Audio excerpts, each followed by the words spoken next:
Сәлеметсіздер ме, көрермен? Сіздермен бірге сіз білесіз бе Айдары? Жер болу, жер қылу, жерге қарату деген сөз тіркестерін білесіздер.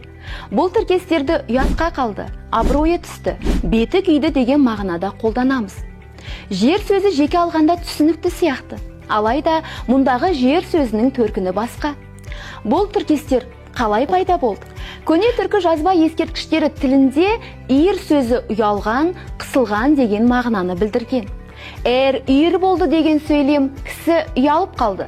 Дәл қазіргіше кісі жер болды дегенді білдіргенін 11 ғасыр ғалымы Махмұд Қашқари көрсетеді. Демек ұялғанда, ұялтқанда айтылатын жер болды, жер қылды дегендегі жер сөзінің қара жер мәніндегі тіркеске тікелей қатысы жоқ болып шығады. Бұл тіркестердің қазақ тіліндегі жермен байланысы ұялған адамның төмен, яғни жерге қарауымен ұштасып, ұятқа қалдыру мәнінде жерге қарату деген тіркес жасалғанын сіз білдіңіз бе?